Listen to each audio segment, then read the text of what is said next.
And I like to think of getting Botox as like my exposure therapy for needles. I'm like, Oh, everyone's gonna get easier every time. I think I'm getting worse.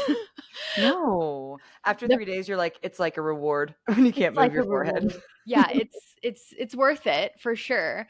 Especially because I get it in my jaw and Mhm. girl, I grind my teeth so bad. I sleep with a mouth guard. Like there was a point where I thought I was going to break my jaw. And Oh. my that muscle on your like lower jaw, it's called a masseter. It was bigger than my cheekbone. And it made me look like I was like 20 pounds overweight. And I was like, why is my jaw shape changing like this? And she was like, oh, well, you have, TMJD, you got a lot of like grinding going on.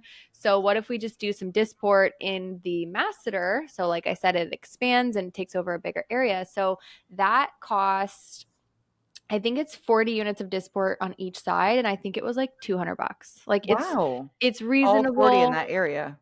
on each side. Yeah. 40, Okay. 40. Yep. Wow. I did have someone else. I went to a dentist previously and they did Botox, and she did it like in a bunch of places, like the frontalis, the masseter. She did a little bit in like the back, like the base of my skull. And that was like almost $800 and it did not work. And Interesting. when I did the Dysport in just the masseter, it was game changer. And I only do that once a year. So Was it covered by health insurance? no. You can get a referral, especially if you do it at a plastic surgeon's office. You have to go through a lot of steps. You have to prove insurance that you've done physical therapy, that you've Okay. done the mouth guard. Like you got to jump the hoops. And Okay. I'm not in a place to jump the hoops. I just want what I know works. So, Totally. I'm really grateful to hear that story because I definitely know I grind my teeth and I'm probably a candidate for that. yeah. I had one other thing to say about what you were just talking about, but I'm sure it'll come to me. And then in terms of filler, people have done like I do lip filler and it's number of units. I do 40 units in my whole face. So Oh wow. that's like of Dysport when I'm trying to do like my So you forehead do and no Botox, you just do Dysport. I just do Dysport. At least that's what Nice. Injector Daddy did.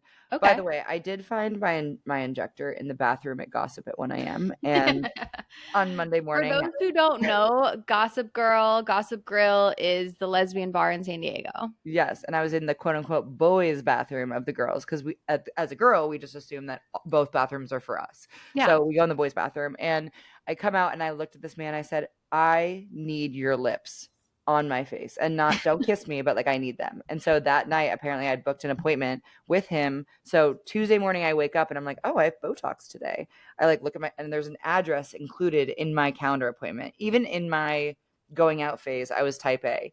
So I'm like, well, I guess I'm gonna go. I don't want like the cancellation fee. So I show up to this brand new place I'd never been. I walk in, I'm like, I have an appointment here. And they're like, yeah. And I see him walk out. And I'm like, oh my God. But he was the best injector I'd ever had, ever, ever, ever in my life. So if you're in San Diego, Injector Daddy's your guy. I'm so sad to not be with him. But um I would say like for a filler about 400 to 800. It's a pretty big range for a syringe.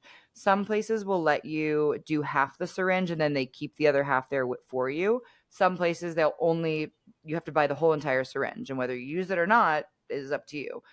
So Um how often do you do like lip filler or under eye filler? so I typically would just do it like once a year. Like I want Okay. my lips to kind of like slowly dissolve because I have these little bumps under here Hmm. can see. And the little bumps are because the first injector that I went to injected too far down into this mucosa line, which is like the soft Hmm. part of your lip. And this is And why you need to go someone who's well versed at injecting. very well versed in injecting, especially if you're going to do your lips, because there's so many nerves there. Like you can paralyze your lips and paralyze your mouth. Like it's a pretty big deal.